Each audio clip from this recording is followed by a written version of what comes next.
दोस्तों नमस्कार। आज उत्तराखंड अधीनस्थ सेवा चयन आयोग के द्वारा वीडियो, बीपीडीओ, सहायक समाज कल्याण अधिकारी इत्यादि पदों पर जो भर्ती है उसकी परीक्षा कराई गई। तो उस पेपर में जो रीजनिंग वाला पार्ट था उसके आंसर की लेकर के मैं आपके सामने आया हूँ। तो आइए शुरुआत करते हैं। देखिए जो पहला प्रश्न यहाँ पे था, घड़ी वाला प्रश्न जो था, जहाँ पे आपको यहाँ पे वाटर इमेज आपको बतानी थी, इसकी जो जल में किस तरीके का प्रतिबिंब बनेगा। तो ये पहला प्रश्न है और आप देख सकते हैं इसका जो उत्तर है this is option number A. इसको यहाँ पे सॉल्व किया गया और पहला जो ऑप्शन है वो इसका उत्तर है। दूसरा प्रश्न यहाँ पे दिया गया था कि लीडर शब्द का जो कोड है इसको यहाँ पे दिया गया था, तो आपको बताना था जो लाइट है इसको किस प्रकार से लिखा जाए। तो यहाँ पे देखिए सिंपल सा कंसेप्ट था, जो लेटर का जो भी नंबर होता है उसमें 8 जोड़ देना था आपको। जैसे जो लेटर है, जो एल वर्ड है, ये 12वें नंबर पे आता है इंग्लिश में, उसमें आप 8 जोड़ देंगे तो 20 हो जाता है। ऐसे ई जो है 5वें पे आता है, उसमें 8 जोड़ेंगे तो 13 आ जाएगा। तो ऐसे ही लाइट के लिए भी आप उसके अंक को लेकर के उसका जो सीरियल नंबर है उसमें 8 अगर जोड़ देते तो आपको ये सीरीज यहाँ पे मिल जाती। और इसका सही उत्तर यहाँ पे है ऑप्शन नंबर सी। अगले प्रश्न की ओर जाते हैं। तो यहाँ पे ये रिलेशन वाला एक प्रश्न है कि महिला का परिचय कराते हुए राम ने कहा कि वह मेरी दादी की इकलौती संतान की पुत्री है। तो महिला का राम से क्या संबंध है? तो ये जो महिला है ये राम की है बहन, क्योंकि दादी की इकलौती जो संतान है वो उसके पिता होंगे और उनकी जो पुत्री है वो राम की क्या होगी? बहन होगी। तो इसका ऑप्शन नंबर बी यहाँ पे हो जाता है। अगला प्रश्न है यहाँ पे ऊर्ध्वाधर जो ये आकृति थी और इसमें हमें बताना था कितने वर्ग इसमें बनेंगे। तो इसको आपको इस तरीके से वर्टिकली और हॉरिजॉन्टली मिला देना था। तो आप देख सकते हैं 1 2 3 4 5 6 7 8 वर्ग ये बन गए हैं। एक ये बड़ा वाला पहला ऊपर वाला, दूसरा बड़ा वाला नीचे वाला और तीसरा बड़ा वाला ये बीच वाला। तो 11 वर्ग इसमें बन रहे थे। इसका ऑप्शन नंबर बी सही है, 11। अगला प्रश्न आपको दिख रहा होगा यहाँ पे, अंग्रेजी वर्णमाला के प्रत्येक अक्षर का मान क्या करना था?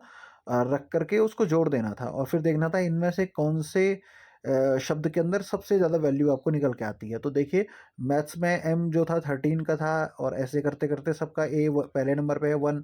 ऐसे आप सबकी वैल्यू रखेंगे तो इसकी वैल्यू हो रही थी 61।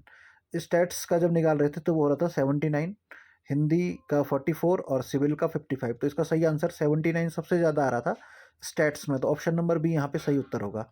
अगला प्रश्न आपको दिखाते हैं। यहाँ पे देखिए ये सीरीज दी गई थी 4 6 9 13.5 और अगला क्या होगा, ये यहाँ पे प्रश्न था।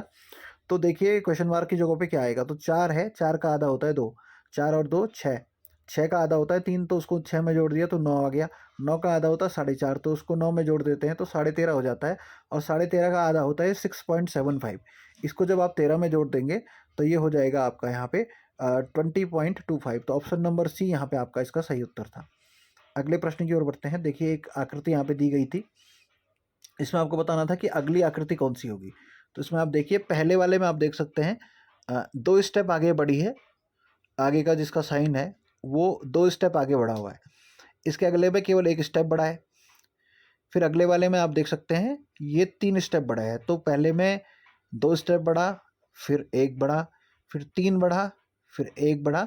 तो अब आप देख सकते हैं एक बार 1 बढ़ रहा है, फिर अगली बार में 1 बढ़ता जा रहा है। तो पहले 2 बढ़ा था, फिर 1 बढ़ा था, फिर 3 बढ़ा था, फिर 1 बढ़ा था। तो इस बार कितना बढ़ेगा? 4 बढ़ेगा। तो 4 में ही आ जाता है 1 2 3 4, यानी सबसे नीचे। ऑप्शन नंबर ए इसका जो है सही उत्तर होगा।